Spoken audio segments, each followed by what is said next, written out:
Get out of my house, you poverty-stricken rat. You think you can just walk in here like we're still roommates? The champagne glass exploded against the marble floor as Zainab froze in the doorway. The woman screaming at her, dripping in diamonds, wrapped in designer silk, couldn't be real. But those eyes, cold and cruel, those were Funmi's eyes. Hey fam. Welcome to Stories by Stoner. Thank you so much for your amazing support. Before we get into this emotional story, drop a comment and tell me where you're watching from. Lagos? Kingston? New York? Let me know. Now, what would you do if your best friend treated you like trash after becoming rich? Let's dive in. Zainab clutched the wedding invitation in her trembling hands. The same invitation Funmi had sent her 3 weeks ago with a handwritten note. I need you there, my sister. Funmi, you invited me. You wrote. My assistant sent those. Funmi's laugh cut like broken glass. She must have found your name in some old university contact list. You actually thought I wanted you here? Looking like a beggar at my billionaire wedding. The mansion terrace fell silent. Lagos elite in their Gucci and Versace turned to stare. Government ministers, oil tycoons, Nollywood stars, all watching Zainab in her market-bought dress. We were best friends, Zainab whispered. We promised we'd succeed together.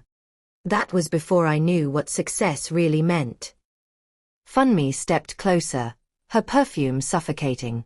Before I understood that some people are meant for greatness, and others. She looked Zainab up and down. Others are meant to stay exactly where they are. Still teaching for peanuts? Still in that rat hole in Suralere? We shared everything once. Remember our hostel room? When your mother died Don't you dare talk about my mother. Funmi's voice cracked like thunder. You think poverty makes us sisters? I clawed my way out. I sacrificed. I did things you could never understand with your little morals and your little life. Security guards appeared at Funmi's signal. Throw her out. And make sure everyone at the gate knows. If this woman shows her face here again, call the police. They grabbed Zainab's arms. She didn't fight. What was the point? As they dragged her past the champagne fountains and ice sculptures, Funmi's voice echoed. Some people need to learn their place in this world. The golden gates slammed shut. Zainab landed hard on the hot Lagos pavement, her invitation fluttering into the gutter. Through the bars, she watched Funmi return to her guests, laughing, already forgetting. Zainab's phone buzzed. Unknown number. You should have stayed away. Accept your place. F. Something inside Zainab shifted. Not broke. Transformed. She wiped her tears and stood. Accept my place, she whispered. No, Funmi. But you're about to learn yours. 3 days later, everything would change. And the empire Funmi built on betrayal would begin to crumble. What would you do if your best friend betrayed you like this? Comment below. Don't forget to like, subscribe, and turn on notifications. Your wedding is cancelled. The groom just called it off. Funmi's wedding planner burst onto the terrace, her tablet trembling in her hands. The champagne tower behind her seemed to wobble in sympathy. 200 guests in their finest attire turned as one, their gasps rippling through the afternoon air like thunder. What did you say? Funmi's voice dropped to a dangerous whisper. Her perfectly applied makeup couldn't hide the fury blazing in her eyes. Mr. Olyamide called. He's not coming. The wedding is off. Funmi snatched the tablet, her acrylic nails clicking against the screen.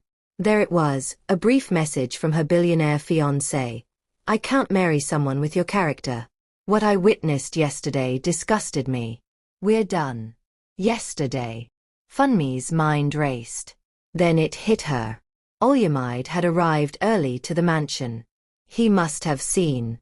The girl you threw out, her cousin Gozi whispered, appearing at her elbow. He saw everything, didn't he? He saw you humiliate that woman. That poverty-stricken nothing? He's cancelling our wedding because of her. The guests were pulling out their phones. In Lagos society, scandal spread faster than harmattan dust. Within minutes, the story would be everywhere. Funmi Okafor, the billionaire entrepreneur, dumped at her own wedding. Funmi's hands shook as she dialed Olyamide. It went straight to voicemail. She tried again. And again. Her business partner, Mr. Delhi, approached carefully. Funmi, we need to talk. About the Dubai investors. Not now. It can't wait. They're pulling out. They saw videos online. You throwing that woman out of your house. They said they don't do business with people who lack humanity. He showed her his phone. The video was everywhere. Twitter, Instagram, TikTok. Someone had filmed the entire scene. Funmi's world tilted. The Dubai deal was 3 billion naira. Her biggest contract. How is this possible? How did? In today's world, everything is recorded, Delhi said quietly. That woman you humiliated? She didn't record it. But your own guests did. And now it's viral. Funmi looked around the terrace. Her guests, her so-called friends, were all staring at their phones, whispering, some already heading for the exits. The minister's wife she'd been courting for months swept past without a word, her face cold with judgment. Everyone needs to leave, Funmi announced, her voice cracking. The wedding is postponed. Postponed. Ngozi touched her arm. Funmi, he's not coming back. You need to face that. Shut up. Just shut up. Funmi turned on her cousin. This is all that beggar's fault. Zainab. She probably planned this, probably. Zainab didn't do anything except show up because you invited her, Ngozi said firmly. You did this to yourself. The words hung in the air like smoke. Around them, the elaborate wedding setup seemed to mock Funmi. The white roses from Amsterdam, the 7-tier cake, the gold-trimmed chairs, the live band that had cost a fortune. All of it meaningless now. Funmi's phone wouldn't stop buzzing. News outlets requesting comments. Business associates suddenly unavailable. Friends who yesterday begged for wedding invitations now leaving her messages on read. She retreated to her bedroom, away from the pitying looks and whispered conversations. In the mirror, she barely recognized herself. Was this what success looked like? Alone in a mansion, watching everything crumble? Her phone lit up one more time. An email from her bank. She opened it with shaking hands. Her accounts had been frozen. Something about an investigation into her business practices. Tax irregularities. Money laundering allegations. No. No, no, no. Everything was falling apart. In less than 24 hours, she'd lost her wedding, her biggest business deal, her reputation, and now possibly her entire fortune. And somewhere in Lagos, Zainab was probably just getting home from her teaching job, unaware that fate had already begun to balance the scales. Is this karma catching up with Funmi? What do you think will happen to her empire? Drop your comments below. Don't forget to like, subscribe, and hit that notification bell. Madam Funmi, the police are here to arrest you. The housemaid's scream shattered the morning silence. Funmi bolted upright in bed, her silk sheets tangled around her legs.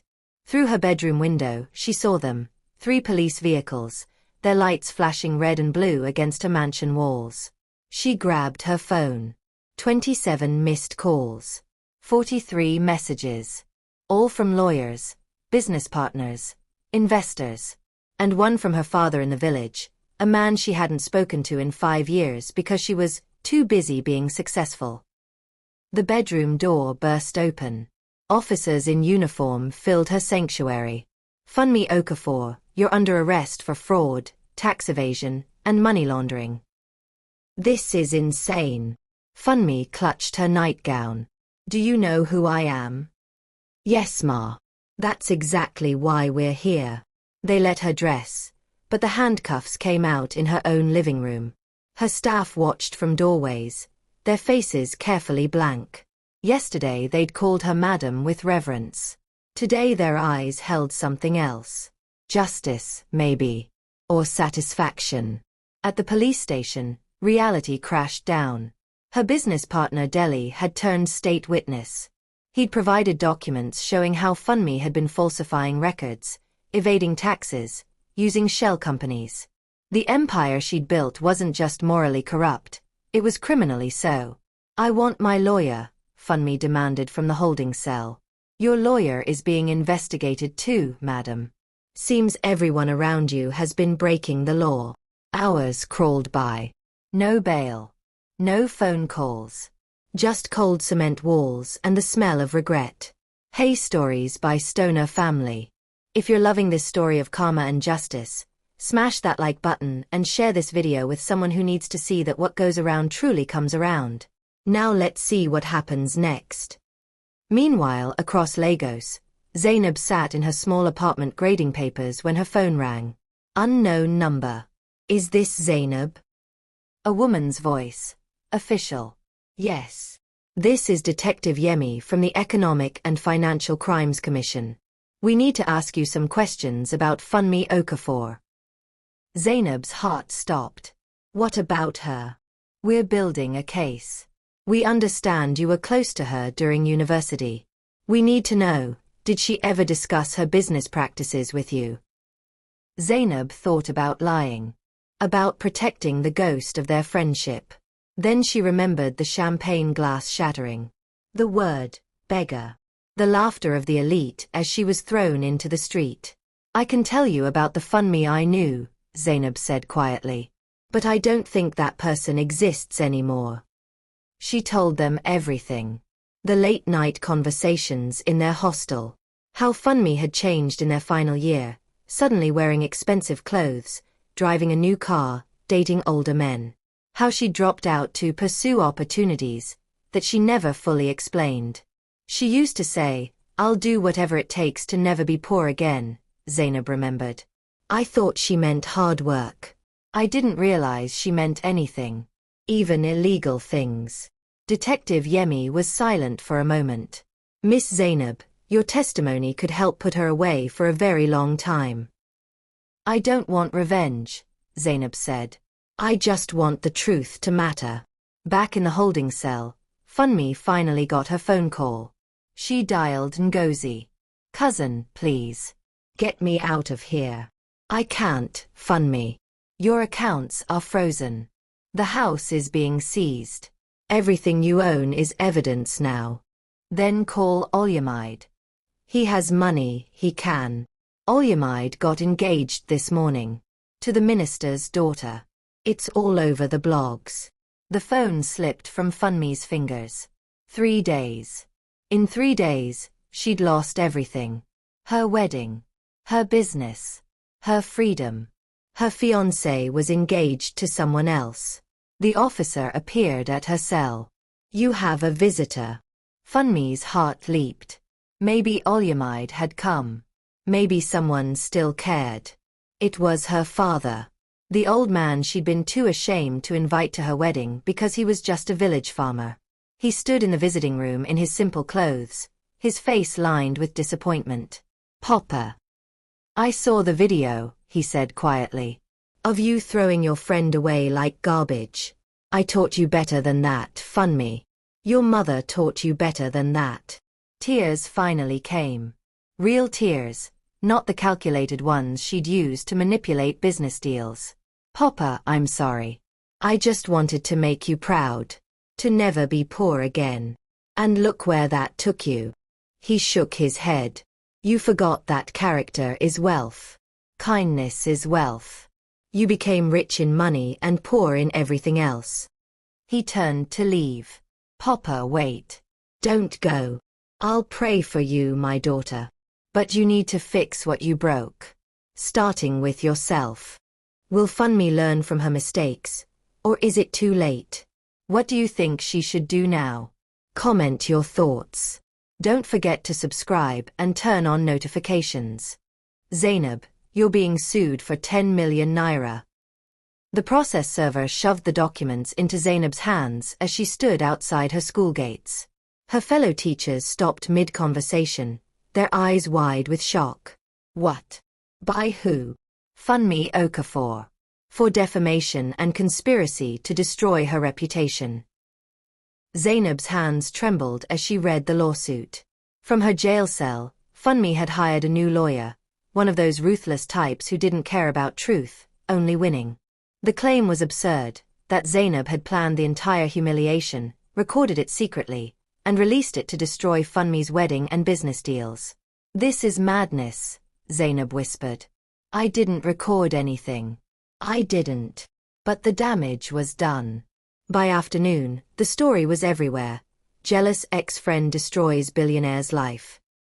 Funmi's PR team was spinning the narrative hard, painting Zainab as a vengeful, envious woman who couldn't handle her friend's success. Zainab's phone exploded with messages. Journalists requesting interviews. Strangers on social media calling her terrible names. Even some parents at her school whispered when she walked past. Her principal called her into the office. "Miss Zainab, perhaps you should take some leave. Until this situation calms down." "You're suspending me?" "Not suspending. Just suggesting. For everyone's comfort." Zainab walked home in a daze. She couldn't afford a lawyer. 10 million naira? She didn't have 10,000 in savings. If she lost this case, they'd garnish her salary forever. She'd lose everything. That night, sitting in her small room, she cried for the first time since the wedding. Not because of Funmi's cruelty, but because she was tired. Tired of being poor. Tired of being powerless. Tired of doing the right thing and watching the wrong people win. Her phone rang. Unknown number again. "Zainab? This is Ngozi. Funmi's cousin. I have nothing to say. Please, listen. I know what she's doing to you is wrong. I know the truth about that video. One of the wedding guests recorded it and posted it themselves. Funmi knows this too, but she needs someone to blame." "Why are you calling me?" "Because I found something. Documents. Evidence of everything Funmi has done wrong. But I can't be the one to expose her, she's family. If you want justice, meet me tomorrow. 6 Cafe at noon." The line went dead. Zainab stared at her phone. Was this a trap? Another humiliation waiting to happen? The next morning, she almost didn't go. But something pushed her forward, not revenge, but survival. If Funmi destroyed her in court, her teaching career was over. Her life was over. Ngozi sat in the corner of the cafe, a manila envelope on the table. She looked tired, aged by the weight of family secrets. "Before I give you this," Ngozi said, "I need you to understand something. Funmi wasn't always like this. We grew up together. She was kind once. Generous. But poverty did something to her. It made her afraid. And fear turned into greed.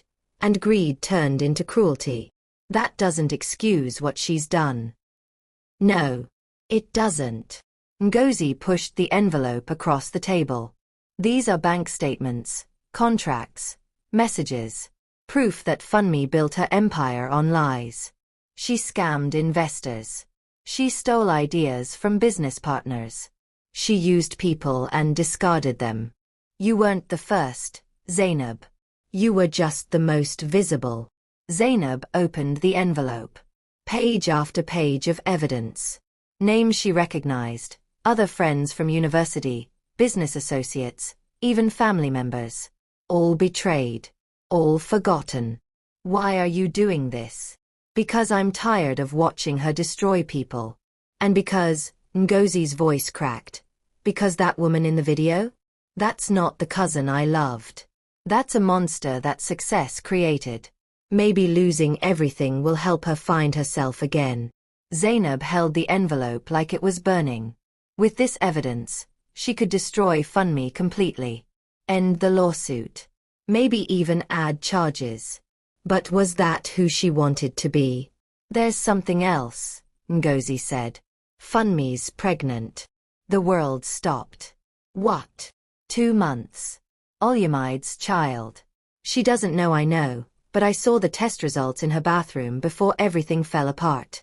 She's sitting in that jail cell carrying a baby, watching her entire life crumble. Zainab felt something crack inside her chest.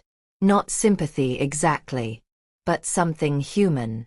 Something that remembered the girl who used to dream with her in their hostel room. "What should I do?" she whispered. "That's not for me to say. But whatever you choose, make sure you can live with it. Because revenge might feel good in the moment, but it's a poison that kills the one who drinks it." Ngozi stood to leave, then paused. "For what it's worth, I'm sorry. For all of it. You deserved a better friend than Funmi became." Alone in the cafe, Zainab stared at the envelope. Inside was justice. Or was it just more pain? Her phone buzzed. A message from Funmi's lawyer, threatening her again, demanding she withdraw her statement to the police or face even bigger consequences. Zainab made her decision. "I'm dropping the charges, but only if Funmi tells the whole truth." Zainab stood in the prosecutor's office, the manila envelope clutched in her hands. Detective Yemi looked at her like she'd lost her mind. "Miss Zainab, with this evidence, we can lock her away for years. Why would you bargain?" "Because sending her to prison doesn't fix anything," Zainab said firmly. "I want something more than revenge. I want accountability. Real accountability." 2 days later, Funmi sat across from Zainab in a small meeting room at the police station. No handcuffs this time, but her designer confidence was gone. Her face was bare, puffy from crying. Her silk blouse had been replaced with a simple cotton dress. She looked smaller somehow. Human. "You wanted to see me," Funmi said, her voice flat. "I have evidence that could destroy you completely," Zainab began. "Bank fraud. Stolen intellectual property. Scammed investors. Everything." Funmi's face went pale. "Ngozi. It doesn't matter who gave it to me. What matters is what I'm going to do with it." "So this is your revenge? Coming here to gloat?" "No." Zainab slid a document across the table. "This is my offer. I'll give the prosecution this evidence, or I'll destroy it. Your choice. What do you want?" "Money. Because I don't have. I want you to tell the truth. Publicly. A full confession. Not just about the business fraud, but about everything. About how you treated people.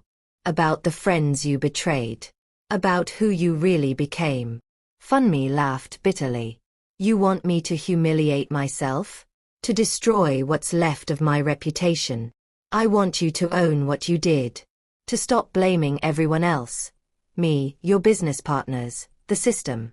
Take responsibility. Funmi. That's all I'm asking. And if I don't, then I hand over this evidence and let the courts decide. You'll go to prison for 10 years minimum. Your child," Zainab paused, watching Funmi's eyes widen with shock. "Yes, I know about the baby.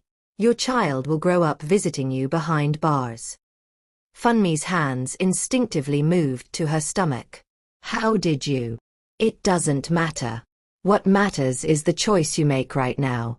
You can continue being the victim in your own story, or you can finally grow up and face what you've done." Silence filled the room. Outside, Lagos traffic honked and rumbled. Inside, 2 former best friends sat with the wreckage of their friendship between them. "Why are you doing this?" Funmi whispered. "After everything I did to you? Because someone needs to break this cycle. You were cruel to me because poverty was cruel to you. If I'm cruel back, what does that make me? Just another version of you." Tears rolled down Funmi's cheeks. Real tears this time. "I was so afraid, Zainab. So terrified of being poor again. Of being nothing. I thought money would fix that fear. But it just made it worse. I know. I saw it happening back in university. I tried to warn you. I should have listened." Funmi wiped her face.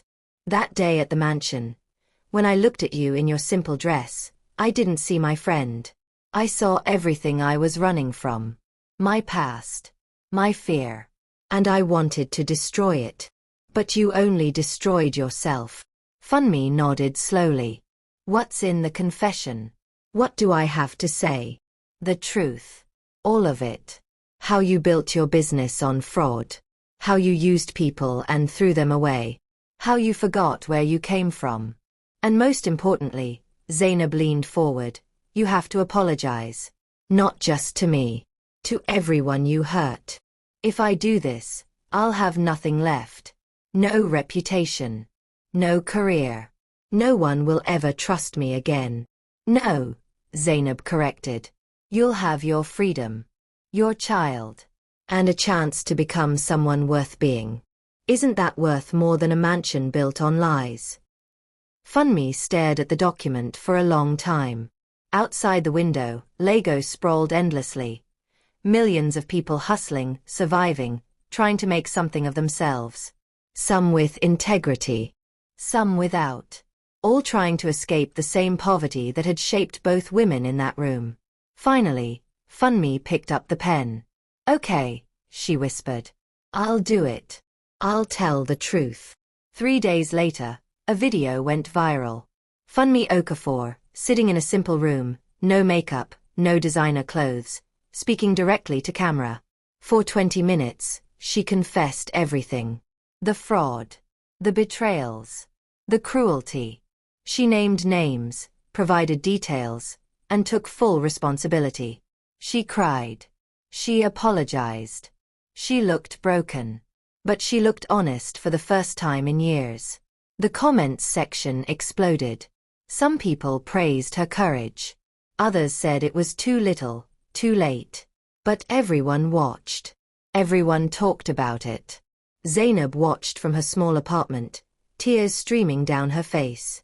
Not tears of victory. Tears of grief for the friendship that could have been. For the girl Funmi used to be. For all the ways poverty and fear can twist a human soul. Her phone rang. Funmi's number. I did it, Funmi said simply. I don't know if it changes anything, but I did it. It's a start, Zainab replied. The prosecutors are offering a plea deal. 3 years, reduced sentence because of the confession and my pregnancy. I'll probably serve 18 months if I behave. And after, I don't know. I have to rebuild everything. But this time, maybe I'll build it right. There was a long pause. Zainab, thank you. For giving me a choice instead of just destroying me. I didn't deserve that kindness. No, Zainab agreed. You didn't. But maybe that's the point of kindness. It's not about deserving. It's about being human. Is this true justice, or did Zainab go too easy on Funmi? What would you have done? Comment below. Teacher Zainab, there's a woman here to see you. She says she's your sister. 18 months later, Zainab looked up from her classroom desk to see a figure standing in the doorway. For a moment, she didn't recognize her. The woman wore a simple Ankara dress, her hair natural and unstyled, a baby strapped to her back in traditional wrapper cloth. No diamonds. No designer labels. Just a mother who looked tired but somehow more alive than the billionaire had ever been. Funmi. I know I should have called first, Funmi said quietly, her voice uncertain. But I was afraid you'd say no. The children had gone home. The classroom was empty except for the two of them and the afternoon sunlight streaming through the windows. Zainab stood slowly, her heart hammering. You're out. Good behavior. Early release. Funmi shifted the sleeping baby on her back. This is Taloni. She's 6 months old now. She learned to smile in a prison visiting room. The pain in those words hung in the air. Why are you here, Funmi? Because I owed you a real apology. Not the public one. Not the one for cameras. The one between us. The one that probably won't fix anything but needs to be said anyway. Zainab gestured to a student desk. They sat like they used to in their university hostel, facing each other, knees almost touching, the world reduced to just the two of them. I destroyed our friendship, Funmi began, her voice thick. I destroyed myself. I became the kind of person our younger selves would have hated. And I did it all because I was so afraid of being poor that I forgot being poor wasn't the worst thing I could be. Being cruel was worse. Being empty was worse. I know. Prison gave me time to think. About my mother, how she worked herself to death trying to give me opportunities. About my father, who I was too ashamed to invite to my own wedding. About you, my best friend who I threw away like garbage because your kindness reminded me of everything I'd lost. Talani stirred, making small baby noises. Funmi gently rocked her. I'm not asking for your forgiveness, Funmi continued. I don't deserve it. I'm just asking if maybe, someday, we could start again. Not as who we were. We can't go back. But as who we are now. Zainab felt tears on her cheeks. Who are you now? Someone trying to learn. I'm working with a microfinance organization, helping young women start businesses, the right way. Legal. Honest. I don't make much money. I live in a 2-room flat in Suralere now, actually. Not far from where you live. Suralere. The place you called a rat hole. Funmi's laugh was sad. Yeah. Turns out it's home. Took prison and losing everything to figure that out. They sat in silence for a moment. Outside, Lagos rumbled on, Okadas honking, traders calling, life happening at its chaotic, beautiful pace. I started a scholarship fund, Funmi said. For girls from poor families. In my mother's name. It's small, but it's honest money. Money that helps instead of hurts. That's good, Funmi. Really good. Your testimony, the one where you told the court about who I used to be in university, the girl with dreams who actually cared about people. The judge said that's part of why she gave me a lighter sentence. You could have buried me. Instead, you reminded everyone I was human. Because you are human. We all are. Even when we forget it. Funmi reached into her bag, pulled out an old photograph. The two of them in their hostel room, arms around each other, laughing at some long-forgotten joke. Young and hopeful and poor and happy. I found this in my father's house. He kept it all these years, even when I pretended he didn't exist. She placed it on the desk between them. I don't expect us to be those girls again. But maybe we could be something new. Something honest. Zainab picked up the photo, remembered that version of themselves. Then she looked at who they'd become, her, still teaching, still in her simple life but content. Funmi, humbled and broken and rebuilding with her daughter on her back. I'm not ready to be friends again, Zainab said honestly. It's too soon. Too much has happened. I understand. But, Zainab continued, maybe we could be friendly. Maybe we could check in on each other sometimes. Maybe our children could play together someday when I have my own. Maybe we could build something new from the ruins of what we destroyed. Hope flickered in Funmi's eyes. I'd like that. I'd really like that. They stood. For a moment, they just looked at each other. All the history, all the pain, all the lessons learned hanging between them. Then Zainab opened her arms. The hug was tentative at first, then tighter. Talani woke up and gurgled between them, and somehow that baby sound felt like hope, like possibility, like life giving them all a second chance. Thank you, Funmi whispered, for not giving up on the possibility that people can change. Thank you for actually changing. When Funmi left, Zainab stood at the classroom window watching her walk down the dusty road. No driver, no bodyguards, just a woman with her baby, heading home to Suralere. She looked freer than she ever had in her mansion. Zainab picked up the old photograph, smiled at their younger selves, and carefully placed it in her desk drawer. Not forgotten. Just properly stored with the past where it belonged. Her phone buzzed. A message from the school principal. Miss Zainab, wonderful news. You've been promoted to head teacher. Your dedication and character have not gone unnoticed. Zainab laughed through fresh tears. While Funmi had been chasing billions and losing herself, she'd been teaching children and finding herself. And somehow, in the end, they'd both learned the same lesson. That wealth without character is poverty.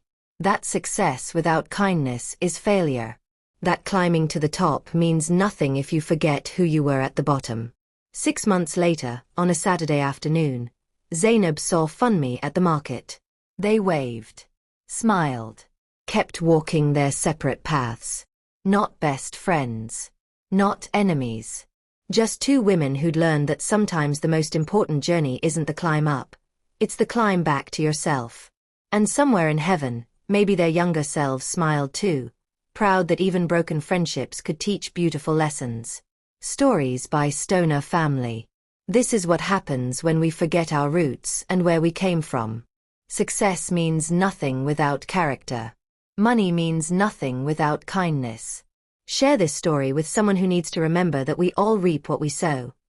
Hit that like button, subscribe, and drop a comment telling me what lesson you learned from this story. Which character did you relate to most, Zainab or Funmi? Let me know.